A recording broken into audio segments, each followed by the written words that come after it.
Capital is a coward. Randy Long. Are you ready to make the most of the only life you have? To make smart money choices focused on achieving what you care about most? Here to help you balance living well today without sacrificing your tomorrow is the retirement answer man, Roger Whitney.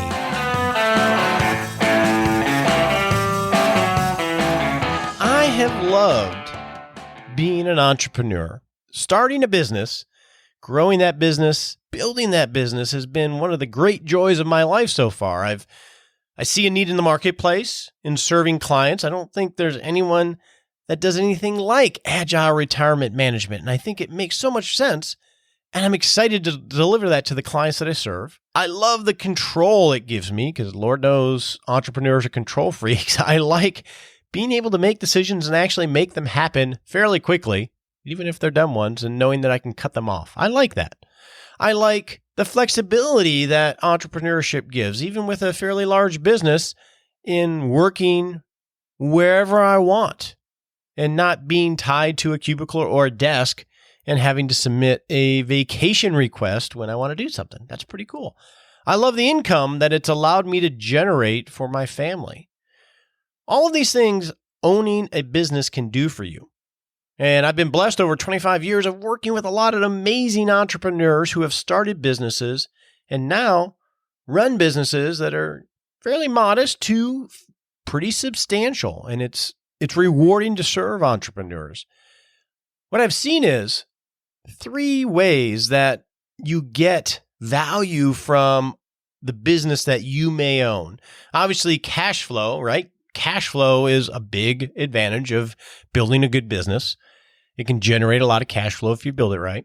Lifestyle. Some people design their businesses to get a return by the kind of lifestyle it allows them to live. And then there's this thing called enterprise value, which is probably the most underappreciated value of a business. And what enterprise value is that's the value of the business without you, something that could actually be sold in the marketplace. Now, extracting the maximum wealth from enterprise value for a business, if you own a business, is not a one-time transaction. It's not something that you say, okay, 2 years from now or a year from now, I'm going to sell the business, and then it just happens. That's not how you're going to maximize the value of the business that you may have created. Maximizing that enterprise value really is a project, much like retirement planning, that you need to start positioning and doing things a certain way well in advance of trying to sell that business. And we're going to talk about that today with an expert in this area, Randy Long, who is a CFP and an attorney and all-around smarty pants, who wrote The Brave Heart Exit. Now, Randy is a pretty amazing guy and a super nice guy, so I'm excited about that conversation. And we're going to get to all of that after this disclaimer. Real quick, though, if you don't own a business, or you're never going to own a business, there's still a lot of value in this conversation and pearls of wisdom that Randy gives us. So stay tuned. So let's get to that disclaimer.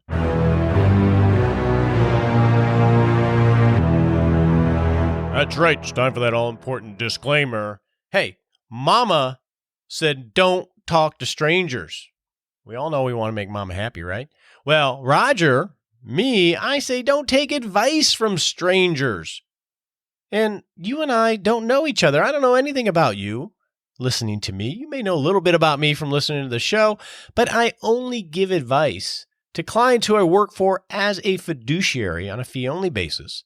That way, I have enough information to actually give them advice. Now, I'm accepting clients. You can go to rogerwhitney.com and click on Work with Roger, and we can set up a time to talk about that. But until then, consider everything we talk about as helpful hints and education. Before you make decisions, talk to your legal advisor, your financial advisor, or your tax advisor. That's just common sense. And even more important, I bet you that will make your mama happy.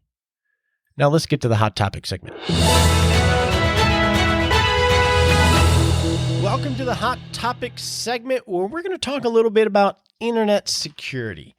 If you read Six Shot Saturday, you may know that over the last week or so, I was in the Caribbean on Turks and Caicos. What was it Nicole said? Baking like a potato on the beach. Yes, I did a little bit of that. But we also rented Vespas and drove around the island exploring on the left side of the road, which was actually easier to get used to than I thought it would be. We got to snorkel and saw turtles and barracuda and sharks even. Yeah, we ate too much and we may have drank a little bit too much one night or so, but nothing crazy. But on this trip, I took my laptop because I'm an entrepreneur and I got to process my email and keep my team on track. Lord knows Nicole needs to be kept on track. And to access the internet, I was on the Wi-Fi at the airport and at the Starbucks and at the resort that we were staying at. And that's concerning because I deal with financial matters with clients' monies, and I don't want my computer to be hacked in any way. So I use something called a virtual private network. And this may be something you want to consider as well, and I'll explain what it is. So recently, Congress lifted restrictions requiring internet service providers to get your permission before selling your private data. What that means is now these internet service providers can take their history of what you do and sell that to typically marketers and people like that. And that's concerning. So a virtual private network can keep you safe. So what a virtual private network is it's a simple program that you can put on your computer that when you access a network that is unsecure, doesn't have password protection or encryption and things like that, it will create a tube throughout the internet to totally encrypt everything you do on the internet. So people can't snoop in to see what you're doing. They can't snoop into your computer when you're on a public Wi-Fi, and it will mask everything that you're doing on the internet. So basically, you'll be totally anonymous while you're on these types of networks. So that is a pretty basic thing that you can do, even if you're not in the financial industry, to help defend yourself against unwanted selling of your browser history, but also against attacks on your computer. So how do you access virtual private networks? There are a number of programs that will allow you to do that. I use one called Cloak, which is a monthly subscription, and it just installs on your computer and it will recognize when you are on an unsecured network and it will create a virtual private network for you, or it'll ask you if you want to. Now, it's a subscription service. I don't endorse anything. Don't have any skin in this game. That's just the one that I use. There are many out there. One of the downsides is that they can slow your internet down a little bit. But if you're on public Wi-Fi and you're concerned about security, they could be a good way to go. Now, let's get on to talking about entrepreneurship and how do you extract enterprise value, the wealth that you create for your family with Randy Long.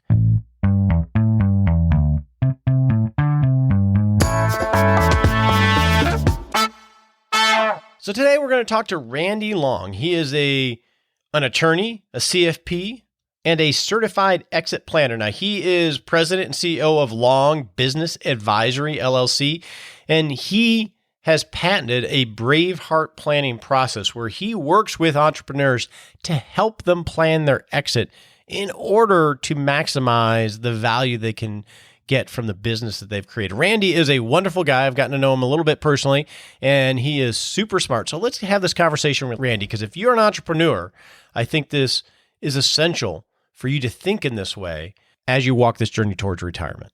It just turned out to be America had this huge economic engine that was started by it. And so I just have a lot of respect for the people that go out and sign checks every day. They get up and put their net worth on the line. They put their family name on the line, and they take risk and they get her done. You know, I just have a lot of respect for those people. And I think it takes guts to be in business. So I call them my Bravehearts. I love it. I love it. And so we're recording now, as of now. Okay. I was like, This is good stuff. I need to capture this. Like we don't need banter. We need this good stuff. Okay. So Randy, typically when I look at your resume, you're a JD, you're a CFP, you're a certified exit planner. Typically I get a little intimidated by guys like you, right? Because, you know, you're a smarty pants. But knowing you, and we have some mutual friends with Robert and Bill, and just hearing your voice, I can tell that you are a lot more about wisdom than you are about chopping the onion up into a lot of pieces and the details. Not that you're not detail oriented. So I'm excited about this. Yeah, there's a difference between information and wisdom, Yeah. right? Yeah. I always say you can Google knowledge, you can't Google wisdom. Exactly. Let me just start off because, you have a wealth management business, but you have a consulting business where you work with business owners to help them figure out the brave hard exit, as you call it, which is exiting your business, but it's not just exiting your business. It's also the family legacy part and, why you're doing what you're doing. So I want to start off with, like you were saying at the beginning, being an entrepreneur is scratching and clawing your way to success, being a builder. But what do you do once your business is a success? Yeah. So, of course, everybody defines success differently. Let me start there. But once the company is past the point where you're at least eaten, Mm-hmm.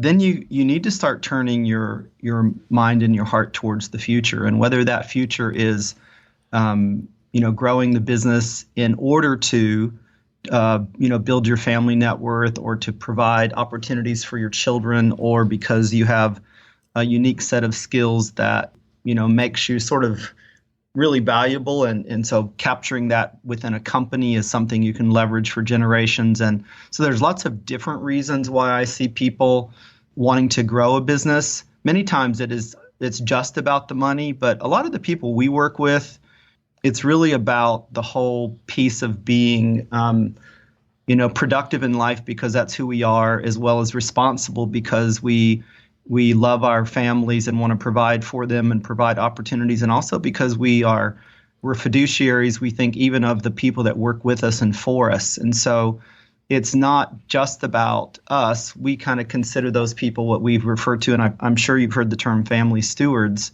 the people who are in it not just for the money, but they inadvertently grow large companies because they apply that, what used to historically be called the Protestant work ethic, where they just worked hard and they worked smart. And as time has gone by, opportunities within technology and other things and processes and manufacturing and all has allowed us to actually add leverage to a whole bunch of that. So, which causes, complexity. And so both you and I, we operate and exist really to help the families at some level deal with the complexity of the issues that come up within their lives. With entrepreneurs are special breeds or business builders in that they grow up as hunters and killers. When you're a one-person shop, you're hunting and killing for business, and you go through that mentality.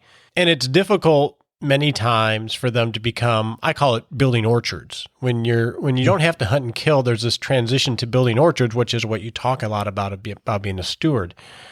Yeah. How does somebody make that transition, and why is that important when you're thinking of the end game in terms of the exit? Yeah, as I say, so in the early part of when we're dealing with a family, it's really important to figure out what it is that they're going to, not just what are they exiting or when are they going to exit, but what are they going to go to from there? That's an important question.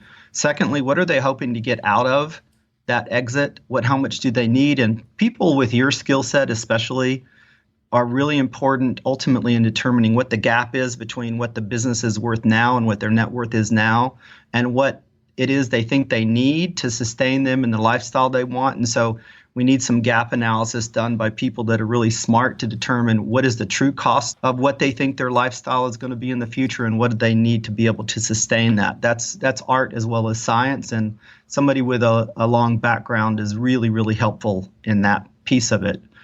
But ultimately, going to some direction as to why they're building the business and then how they're building the business. And so putting all those pieces all together helps us build a roadmap for them to make sure that they're building what they want for who they want, and they'll exit ultimately when they choose.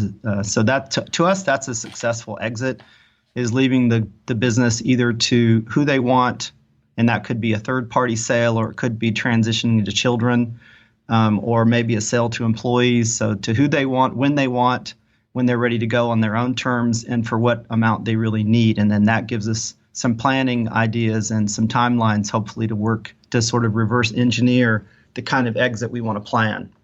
And part of that is, and it can be a challenge sometimes, is that if you don't have a transition plan, you do have one, you're just not controlling it in terms of if something happens. And you have some stories in your book, The Braveheart Exit, that talk about that. It's one of those very, very important things, but it never really feels urgent until you're about to do it, which is probably the worst time to plan for it. Yeah, or until it's too late. I have some stories and some history within my practice over the years of people that they never got to their ideal exit. They had a premature death, and because they didn't plan for the contingencies either, they left their families and their businesses in very difficult situations when they really didn't need to. Yeah. So, and you talk about one in your book who unfortunately died in a plane wreck at age 51. Yeah. And what ends up happening is, this idea of being a steward, not just of your family, of the business, it leaves your survivors to try to figure it all out. It leaves your employees and your management team wondering whether it will be figured out and blowing. Right. You don't just blow up your own life in that premature death. It really has this ripple effect when you're a business owner. It sure does. So how does someone start this journey, whether they're still thinking 10 years out or whether it's a little bit empty? I know you have a process, so why don't you walk through how you start to frame dealing with these issues? Yeah. So, and again, we wrote a book that came out last May. It was called The Braveheart Exit: 7 Steps to Your Family Business Legacy. And we wrote that so that every sort of small to mid-level business owner could have some concept of how this process should work so that they could take that book with them and try to put together a team and work with the professionals they have to pull this off in a systematic way. And so it does give them sort of the roadmap for that. The first part of it, of course, is identifying those 3 things, which I just said, which is who do you want to leave it to or sell it to, and when do you want to exit, and how much do you need at that exit. Then you have to determine what your resources are now and what the gap is between those. That gives you some sort of direction. And then you've got to consider the professional team that needs to be available to help you with that. Too many people, and I've got lots of stories. The book could only be so long, but I've got lots of stories of people that had the wrong people on the bus that weren't really qualified for what they were having them do. And so it's important to get qualified people for the roles that are necessary within this exit planning. And that the complexity differs depending on the size of the business and also the net worth of the family. But so that the team is a big deal. And I talk about having the right people at the right place at the right time here to help you. We talk about building the business has to do with what we call them value catalysts. And that is, we set forth in the book a number of things that help you determine what adds value to your business from the perspective of a buyer or a third party. Too many business owners, they run their business from their perspective or through the eyes of a customer or a client, but they never think about how a third party buyer would view their business. And so when it comes time to sell, they're really not ready for a sale because they haven't prepared for a third party, somebody with eyes to come in and to vet that business at a deep level. And so my book sets forth some of the things that they need to do that will help them understand what a third party is going to be looking for when they come looking to vet their business. That is an extremely important point, I think, of setting it up to, okay, it's sort of like if you go out on a date, you want to have some third party that knows what your potential spouse or your girlfriend might look for. Yeah, you want to make sure the shoes look right, make sure that your hair's done right, because they're going to look for something different. Your mom telling you that you look okay or you looking in the mirror probably doesn't give you that perspective that you need. Right. So what are some of those things that you need to start doing probably pretty early when it comes to financials and things like and management team that makes you much more attractive when you arrive at that ball? That's a good question. One of the things, of course, has to do with cleaning up your books. Just if you're going to sell to a third party, and we've sold some of the business sales we've managed have gone up to, a few $100 million. We've sold them between maybe 10 million and 200. And at some level, whoever the buyer is going to have somebody, either the books will end up being audited or they'll do some sort of review of the books. And if they find things that are scary to them, it will run them off. And I always tell people, listen, capital is a coward. And what you have to do is you have to make this business, this purchase, look so safe that they're willing to pay you more because it's so safe. Their capital is going to be, in a safe place when they buy your business. And that's what your goal is here. So as an example, when you start looking through the eyes of a buyer and you think about you want to eliminate as much risk as possible, another example of this is if you have a company and you've got, 30% of your revenue comes from one customer, there's a risk if I buy your business that the day after you leave, that customer, if it's a personal relationship of any sort, and that customer leaves, a third of the value I just paid for disappeared. Yeah. So, getting diversification in your customers and your clients and such, and not having one that is too important to you is a big deal. Being careful to lock down.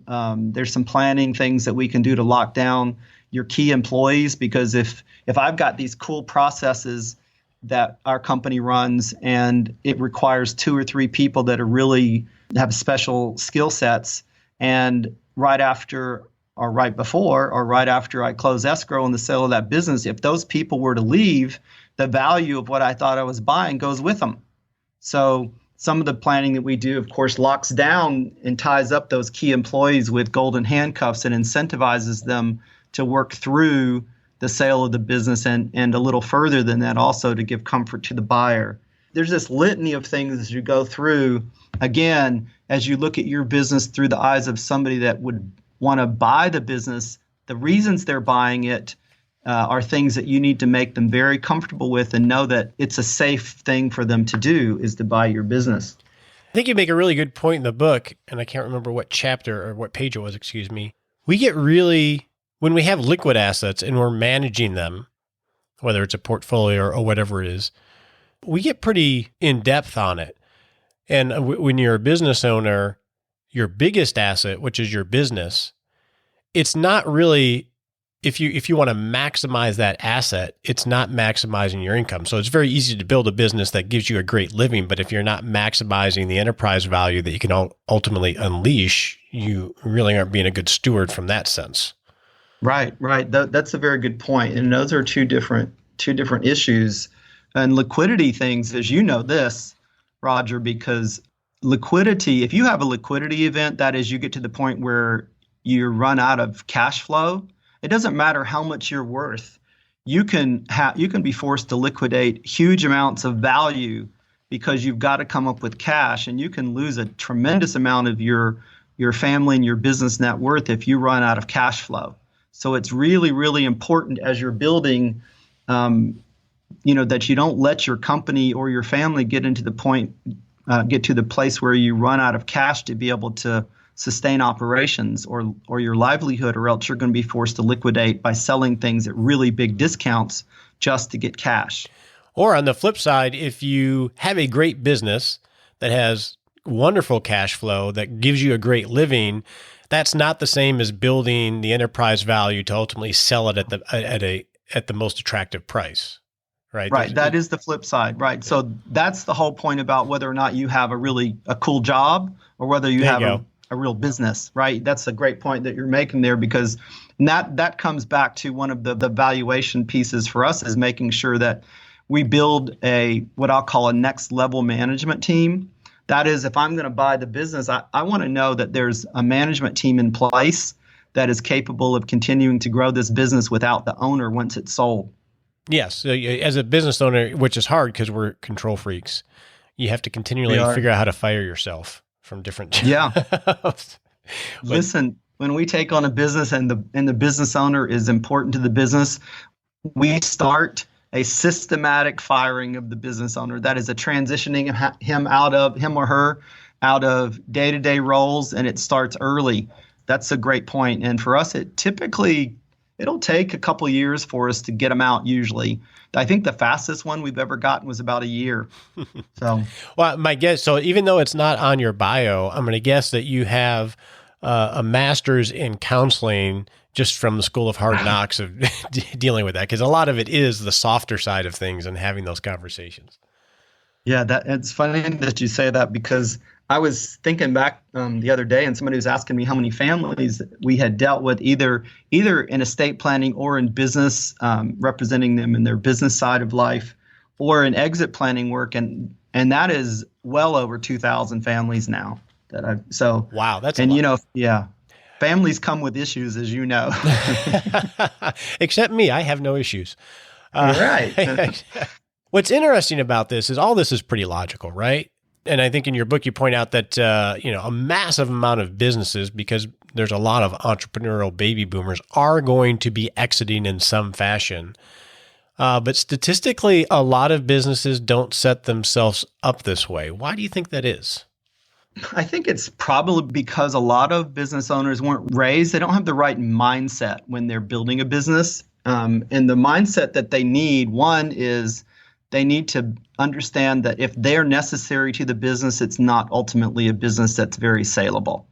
That is a very hard thing for them to get their mind around, because many of us identify ourselves with what we do.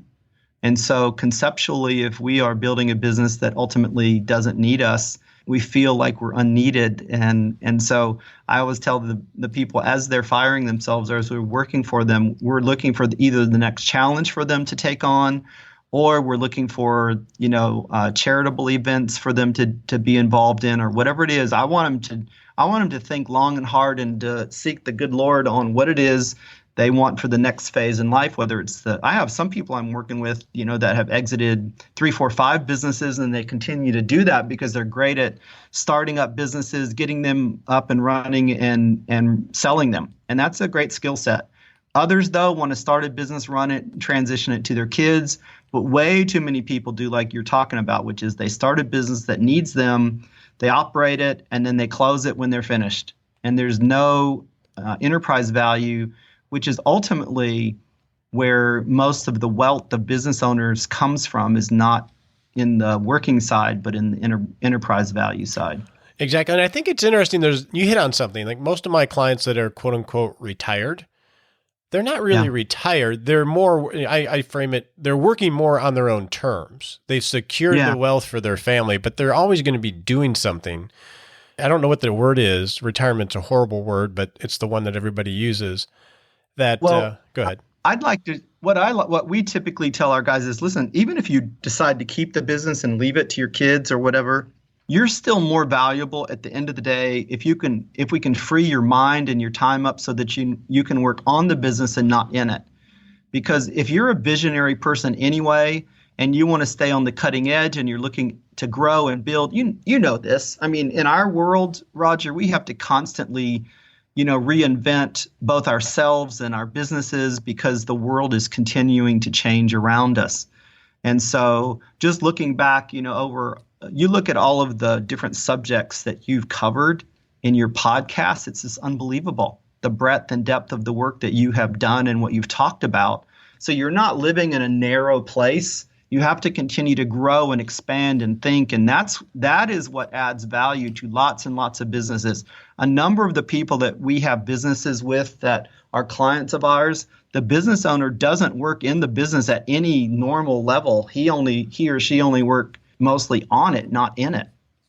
And they provide, tremendous value, but they do own their time. Exactly. And time and freedom are really what most of us value most. So what I like is if you use like the Braveheart exit strategy, and it's a great book, 7 Steps to Your Family Business Legacy. If you go through a process that you outline or something similar, even if you never sell the business, you'll still end up, in my mind, in a better place for exactly what you said, because as you get older, as we know, unfortunately, as we know, because it's hard earned. We'll go back to the beginning of our talk, which is you have to unchain yourself from the activity so you can access all that wisdom and perspective that you've built up, because that's where your value is now, right? Correct. Yeah, well, wonderful. Yeah. So I will have links in the book. How can people find you or anything else that you want to share? Yeah, I would just say that I would encourage, I like to sign my books, for instance, with this little thing where I say that my wish for all of you is that you would live your legacy in such a way that you leave one that really matters. That it gives us more of a long-term and eternal perspective about how it is we live our lives, how we run our businesses, how we raise our families, that it's not all about today and it's not all about the next dollar, that all of these things work together for us to both live and leave a legacy that matters both to us and to our families and to our country. So that would be my encouragement for all of your listeners. You can certainly get our book on Amazon, The Braveheart Exit, 7 Steps to Your Family Business Legacy. You can reach us, Roger, if you or any of your clients need any help with the exit planning process. We would love working with you. We don't displace people unless they're unqualified. And that certainly isn't your problem. So wonderful. You've got a cool thing going there, Roger. I'm proud of you, frankly. So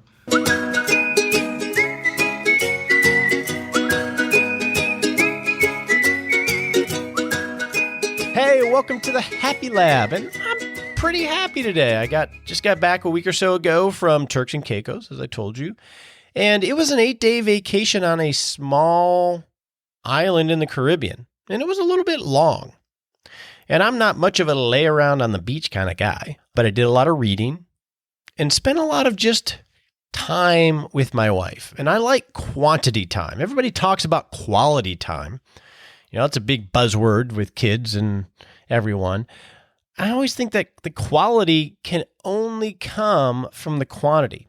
So what do I mean by that? Well, my wife and I have been busy as of late, both of us traveling and for business and work and lots of other things going on. And we got to spend 8 days together with not a lot of plans. And I will be honest, there are times where you're a little bit bored and, okay, what do we do? You know, laying on the beach is nice and by the pool. But by having that quantity of time, it gave us the space to create moments where we talked a little bit deeper. We talked about things that may not have come up in the quote unquote quality time block.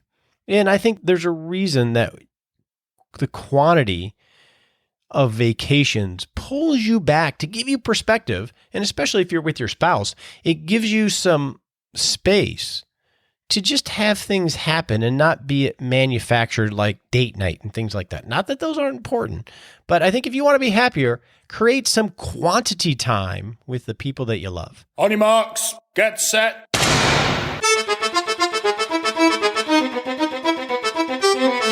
Hey, welcome to the Smart Sprint segment where we set a 7-day goal to take a little baby step towards creating a better life, managing money better, and a better retirement. So today's step, if you are an entrepreneur, if you own a business, I'm going to suggest you buy 2 books. One, definitely buy The Braveheart Exit by Randy Long, 7 Steps to Your Family Business Legacy. It's a great book. Also, I want to recommend that you buy another book called Built to Sell. Both of these books have been instrumental in my journey as an entrepreneur in building a business that can maximize the impact it has on the people we serve, but also maximize the growth of the business to serve my family and I. So if you're an entrepreneur, pick up The Braveheart Exit and Built to Sell.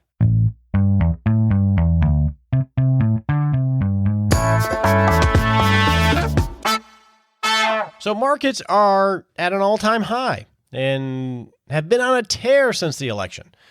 So right now is the time to assess how much investment risk you really need to take to work towards the retirement that you and your family envision for yourself.